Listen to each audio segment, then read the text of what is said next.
چاشت کی نماز جو ہے اگرچہ فرض نہیں ہے، نفل ہے، لیکن اس کی حفاظت کرنی چاہیے. رسول اللہ صلی اللہ علیہ وسلم نے فرمایا چاشت کی نماز کی حفاظت وہی کرتا ہے جو اواب ہو، اور یہی اوابین کی نماز ہے. صلاۃ الاوابین بھی اس کو کہا جاتا ہے. اواب کون ہوتا ہے؟ جو بہت زیادہ اللہ سبحانہ وتعالیٰ کی طرف رجوع کرنے والا ہو، بار بار اللہ کی طرف پلٹنے والا ہو. اب ایک اواب وہ ہے صبح اٹھا تہجد کی نماز پڑھی، پھر فجر کی نماز پڑھی، پھر تھوڑی دیر گزری پھر وہ چاشت کی نماز کے لیے آ گیا، پھر تھوڑی دیر بعد ظہر کی نماز کے لیے آ گیا. تو ظہر جو مڈ ڈے ہے اس وقت تک وہ کتنی نمازیں پڑھ چکا ہے. اس کے پڑھنے کا فائدہ بھی بہت ہے. اس کے پڑھنے سے تمام دن اللہ کی کفایت ملتی ہے، اللہ کافی ہو جاتا ہے. رسول اللہ صلی اللہ علیہ وسلم نے فرمایا تمہارا رب فرماتا ہے اے ابن آدم، کیا تم اس بات سے عاجز آ گئے ہو کہ تم دن کے ابتدائی حصے میں 4 رکعتیں پڑھو اور میں ان کے بدلے میں تمہارے دن کے آخر تک تمہاری کفایت کروں، تمہیں کافی ہو جاؤں، تمہارے سارے معاملات آسان ہو جائیں. یعنی جو شخص یہ 4 رکعتیں ادا کر لیتا ہے اس کے معاملات اللہ کے ذمے ہو جاتے ہیں. یوں لگتا ہے جیسے آپ نے سارا اپنا بوجھ اتار کے رکھ دیا، آف لوڈ ہو گئے. اب ہے کوئی ٹیک کیئر کرنے والا، وہ کر دے گا، ساری چیزیں ٹھیک ہو جائیں گی. اور یہ جو ایک فیلنگ ہوتی ہے نا، یہ جو ایک کیفیت ہوتی ہے، یہ جو ایک احساس ہوتا ہے، سب کچھ ٹھیک ہو جائے گا، یہ پازیٹیوٹی جو ہے اس وقت تک انسان کے اندر آ نہیں سکتی جب تک انسان اللہ پر بھروسہ نہ کرے.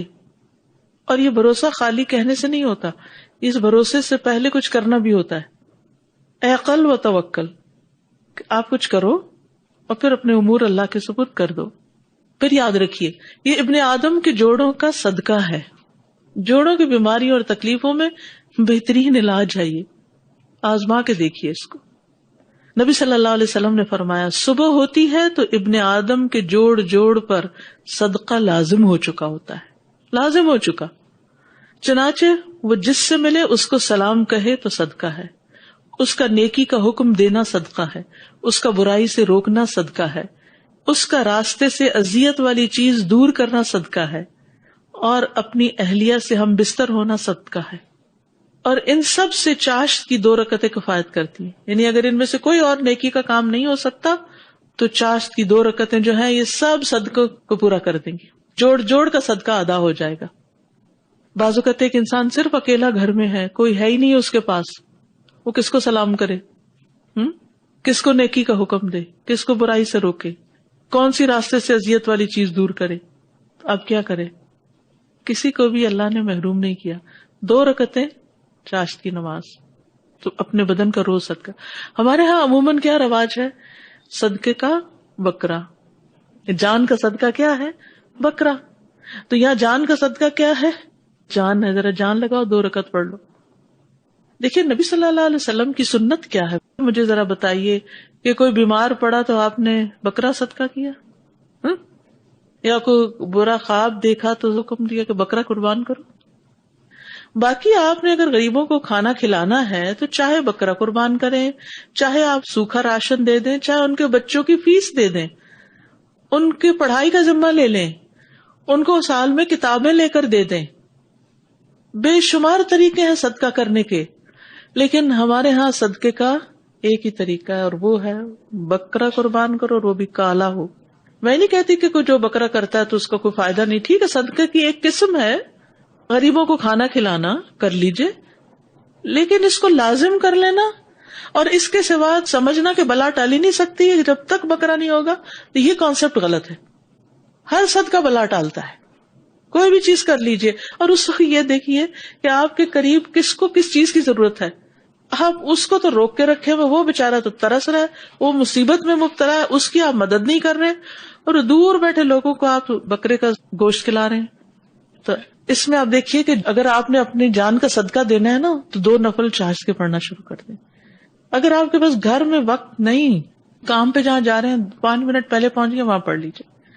کنوینئنٹ تو یہ ہے کہ جب آپ اسکول کے لیے تیار ہو رہے ہوں تو وضو بھی کر رہے ہیں، تیار ہو رہے ہیں، صاف ستھرے کپڑے پہن لیں، تو اس حال میں انسان جب نفل پڑھتا ہے تو بہت سکون آتا ہے بنسبت اس کے کہ آپ کچن میں کھانا وانا پکا کے میلے کپڑوں کے ساتھ نفل پڑھیں. چلے نہ ہونے سے تو وہ بھی بہتر.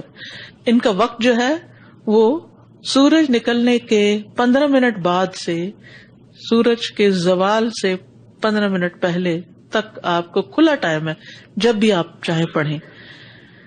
اور نبی صلی اللہ علیہ وسلم نے اس کی تاکید بھی کی. ابو ہریرہ کہتے ہیں کہ مجھے میرے خلیل نبی صلی اللہ علیہ وسلم نے 3 چیزوں کی وصیت کی ہے کہ میں موت سے پہلے ان کو ہرگز نہ چھوڑوں. ہر مہینے میں 3 روزے، چاشت کی نماز اور سونے سے پہلے وتر کی ادائیگی. افضل وقت وہ ہے جب اونٹوں کے بچوں کے پاؤں گرم ہونے لگے، نہیں جب دھوپ خوب نکل آئے، یعنی گرمی ہو جائے. یعنی آپ صلی اللہ علیہ وسلم نے چونکہ وہاں کے حساب سے بات بتائی تو ہمیں اس کا پھر خود اندازہ کر لینا چاہیے. قاسم شیبانی کہتے ہیں کہ زید بن ارقم رضی اللہ عنہ نے کچھ لوگوں کو چاشت کے وقت نماز پڑھتے دیکھا تو کہا، یہ لوگ اچھی طرح جانتے ہیں کہ یہ نماز اس وقت کی بجائے ایک اور وقت میں پڑھنا افضل ہے، کیونکہ رسول اللہ صلی اللہ علیہ وسلم نے فرمایا اوابین کا معنی ہے اطاعت گزار، توبہ کرنے والے اور اللہ کی طرف رجوع کرنے والے لوگوں کی نماز اس وقت ہوتی ہے جب اونٹ کے دودھ چھڑائے جانے والے بچوں کے پاؤں گرمی سے جلنے لگتے ہیں، یعنی اتنی دھوپ نکل چکی ہوتی ہے.